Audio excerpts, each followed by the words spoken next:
General Sanjay सोई भी हमारे साथ जुड़ गए हैं। जनरल सोई, मतलब पूरा हिंदुस्तान आज सुबह जब उठेगा, जब जागेगा, तो सबको समझ में आएगा कि किस तरीके से जो आतंक का बर्बर खेल पाकिस्तान ने खेला था, उसका कैसा माकूल जवाब पाकिस्तान को मिला है। ये जो 9 टारगेट्स, जो आतंक के 9 टारगेट्स को भारत ने ध्वस्त किया है, आपकी पहली प्रतिक्रिया? नहीं, बिल्कुल श्वेता जी, मैं तो बहुत गर्व से मेरा सीना चौड़ा है कि जो हमने सोचा था वो किया, जो बताया दुनिया को वो किया। और हर तरह से देखिए, वो ऑपरेशन सिंदूर नाम दिया इसका इतना अच्छा, क्योंकि जो माताओं बहनों पत्नियों ने अपने पिता पति और भाइयों को अपने सामने खोया, उनका एक तरह से कुछ मरहम है। लेकिन एक बात मैं ये कहना चाहूंगा कि बहुत जिम्मेदारी के साथ भारत ने काम किया, रेस्ट्रिक्टेड अटैक किया, जबकि खुला हाथ था, सेनाओं को भी खुला हाथ दिया था। लेकिन फिर भी हमने खाली टेरर कैंप्स तो अटैक किया है, टेरर कैंप्स के ऊपर भरपूर अटैक किया है, और मिलके एयरफोर्स आर्मी नेवी हर तरह के रिसोर्सेज मिला के किया है, कॉम्बिनेशन किया है, पिन पॉइंट किया है, फालतू पाकिस्तान की सेनाओं के पर हमला नहीं किया, और रेस्ट्रिक्ट नहीं किया। पाकिस्तान ने गीदड़ भभकी दे रहे थे, हम न्यूक्लियर बम छोड़ देंगे, हम हमला कर देंगे, जवाब देंगे। लेकिन भारत ने जो सोचा वो करके दिखाया, मेरा सीना बड़ा गर्व होता है मुझे। और दूसरी बात, पीओके पे रेस्ट्रिक्ट नहीं किया। आतंकी कैंप जहां भी थे, चाहे पंजाब में, गुजरात में,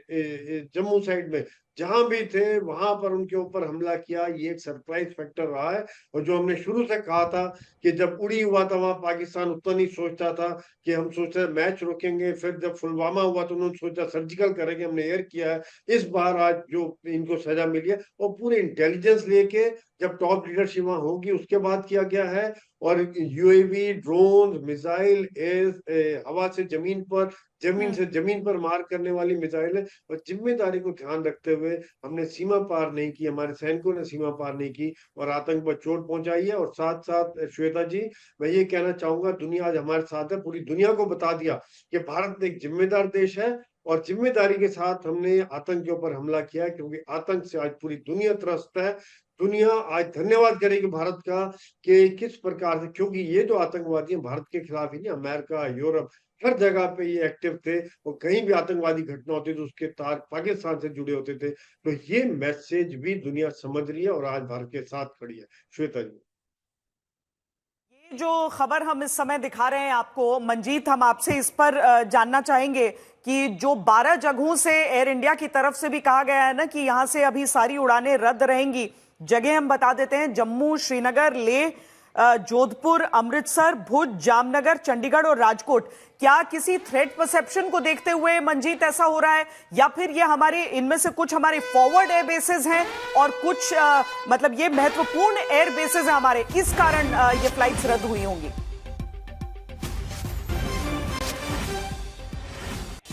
देखिए श्वेता, फिलहाल पाकिस्तान की तरफ से किसी जवाबी हवाई हमले को देखते हुए ये डायरेक्शन जारी किया गया है। और इसीलिए क्योंकि पाकिस्तान को जिस तरह से अब उम्मीद की जा रही है कि पाकिस्तान ने जिस तरह से बालाकोट एयर स्ट्राइक के बाद भी जवाबी हमला किया था, लेकिन एक जो जानकारी अब पुष्ट तौर पर सामने आ गई है, भारत ने जो कहा था, और खासतौर से प्रधानमंत्री नरेंद्र मोदी ने जो कहा था कि पाकिस्तान में जो आतंकी आका हैं उनको टारगेट किया जाएगा, तो न सिर्फ अब उन 9 लोकेशन की जानकारी हमारे पास आज तक के पास मौजूद है जहां पर ये पिन पॉइंट टारगेट करके जो स्मार्ट वेपन का इस्तेमाल किया गया, उसमें अगर आप देखें तो 4 लोकेशन पाकिस्तान के अंदर, और ये वो लोकेशन है जहां पर आतंक के बड़े सरगना है। चाहे मुरीदके की बात की जाए, बहावलपुर की बात की जाए, सियालकोट की बात की जाए और सरजल, ये 4 लोकेशन पाकिस्तान के अंदर हैं। और अभी इस बात की भी पुष्टि होनी बाकी है कि इन 4 लोकेशन में खासतौर से मुरीदके और सियालकोट में हाफिज सईद और मसूद अजहर के जो 2 बड़े मदरसे हैं, जो बड़े आतंकी अड्डे हैं, वहां पर किस तरह की जानकारी सामने आती है। और इसके अलावा 5 लोकेशन पाकिस्तान के कब्जे वाले कश्मीर में है। मंजीत जो जानकारी दे रहे हैं वही हम आपको ब्रेकिंग न्यूज इस समय दिखा रहे हैं। पाकिस्तान और पीओके में ये आतंकी ठिकाने ध्वस्त हुए हैं। और जितेंद्र, ऐसे में जब प्रधानमंत्री की बात को हम याद करते हैं कि आतंक की बची खुची जमीन को मिट्टी में मिला देंगे, बची खुची जमीन, अब पाकिस्तान को इशारा समझ लेना चाहिए था। वो बची खुची जमीन यानी कि हम पीओके के आगे जाएंगे, हम भीतर दाखिल नहीं होंगे, लेकिन हम आतंक के उन अड्डों को ध्वस्त करेंगे। प्रधानमंत्री ने तो साफ इशारा दे दिया था पहले ही पाकिस्तान को। बिल्कुल श्वेता, प्रधानमंत्री की तरफ से ये साफ कर दिया गया था कि जो या फिर आतंक के आका हैं उनको तो ध्वस्त किया ही जाएगा, साथ ही उनके लिए जो बाकायदे इंफ्रास्ट्रक्चर खड़ा किया जाता है वो मदद होती है पाकिस्तानी खुफिया एजेंसी आईएसआई और पाक आर्मी की, उसको भी ध्वस्त किया जाएगा। तो जो जानकारी मिल रही है कि पाकिस्तान के अंदर जो है 4 मुख्य जगहें हैं जहां पर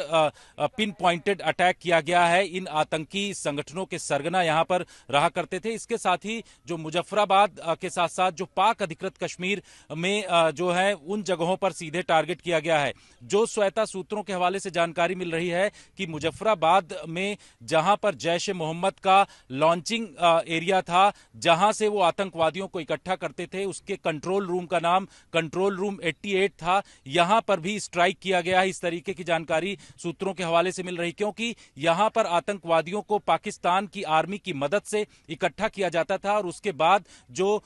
एलओसी पर लॉन्च पैड बने होते हैं उन लॉन्च पैड तक इन आतंकवादियों को इस ट्रांजिट कैंप जो कि सवाई नाला के पास मौजूद है यहां पर इनको इकट्ठा किया जाता था और यहां से इनको आतंकवादियों को भेजा जाता था। तो इस तरीके की जानकारी मिल रही कि मुजफ्फराबाद में जो स्ट्राइक हुआ है, जो यहां पर आतंकी कैंप या इंफ्रास्ट्रक्चर पर अटैक किया गया है, वो मुजफ्फराबाद का कंट्रोल रूम जो जैश ए मोहम्मद का कंट्रोल रूम 88 जिसका नाम पाकिस्तान की सेना और पाकिस्तान की आर्मी की तरफ से दिया गया था, इन तमाम जगहों पर अटैक किया गया है और ये एक प्रिसाइज अटैक है श्वेता। ये पिन पॉइंटेड टारगेट किया गया है इन आतंकवादियों के गढ़ पर, क्योंकि लगातार चाहे प्रधानमंत्री हो, गृह मंत्री हो, रक्षा मंत्री की तरफ से लगातार उनकी तरफ से कहा जा रहा था कि आतंकवादियों को चुन चुन कर ढेर किया जाएगा। गृह मंत्री अमित शाह ने एक प्रोग्राम में कहा कि आतंकवादी जहां भी होंगे उनको पूरी तरीके से ध्वस्त किया जाएगा। तो वही हमने देखा यहां पर कि जो ऑपरेशन किया गया है भारतीय सेना के द्वारा, इसमें तीनों सेनाओं का पूरी तरीके से कोऑर्डिनेटेड एफर्ट्स रहा है श्वेता, और इसमें जो सीधे पिन पॉइंट ऑपरेशन में जैश ए मोहम्मद का जो सरगना है, जिस इलाके में वो रहता है वहां पर ऑपरेशन किया गया बहावलपुर में। इसके साथ साथ जानकारी मिल रही है कि सियालकोट और इसके अलावा जो लश्कर ए तैयबा का गढ़ है जहां से आतंकवादियों को इकट्ठा किया जाता है और उसके बाद लॉन्च पैड तक भेजा जाता है, जहां आतंकवादियों को जो आतंकी हाफिज सईद है वो यहां पर आकर के तकरीर सुनाता है और उन आतंकवादियों को रेडिकलाइज करता है। इन तमाम जगहों पर सीधे अटैक किया गया है और यहां भारी नुकसान की भी जानकारी मिल रही है। पाकिस्तान मीडिया की तरफ से जो जानकारी इस वक्त आ रही है उसमें इन कैंपों पर जो मेन हेडक्वार्टर हैं जैश ए मोहम्मद के और लश्कर ए तैयबा के, इनको ज्यादा नुकसान हुआ है और यहां जो है आतंकी पूरी तरीके से ढेर किए गए हैं, इस तरीके की जानकारी मिल रही। और मुजफ्फराबाद जो पाक अधिकृत कश्मीर में है, सवाई नाला का एरिया ये पूरा पड़ता है, यहां पर जो कंट्रोल रूम बना करके जो कि ट्रांजिट कैंप जैश ए मोहम्मद का था, यहां पर पाकिस्तान की आर्मी की मदद से लोगों को लाया जाता था, आतंकवादियों को, यहां पर भी स्ट्राइक किया गया है, इस तरीके की जानकारी मिल रही है। तो लगातार जो भारतीय एजेंसियों की तरफ से अब धीरे धीरे जानकारी हासिल की जा रही है कि किस तरीके का स्ट्राइक हुआ है और कितने बड़े लेवल में आतंकवादियों को नुकसान हुआ। हालांकि आधिकारिक तौर पर जो है वो भारतीय सेना की तरफ से 10:30 बजे के आसपास इस पर प्रेस कॉन्फ्रेंस किया जाएगा, उसमें तमाम जानकारी दी जाएगी। इसके साथ ही प्रधानमंत्री कैबिनेट मीटिंग भी ले रहे हैं, उसमें जो है आर्मी के तमाम अधिकारी उस दौरान मौजूद रहेंगे, रक्षा मंत्री मौजूद रहेंगे, विदेश मंत्री मौजूद रहेंगे। तो इसमें भी पूरी विस्तृत जानकारी, पूरी कहां पर पाकिस्तान में मौजूद आतंकी संगठन जो हैं या फिर उनके जो आतंक की फैक्ट्री चल रही है वहां किस तरीके से ध्वस्त किया गया है, इसकी जानकारी दिया जाएगा। तो लगातार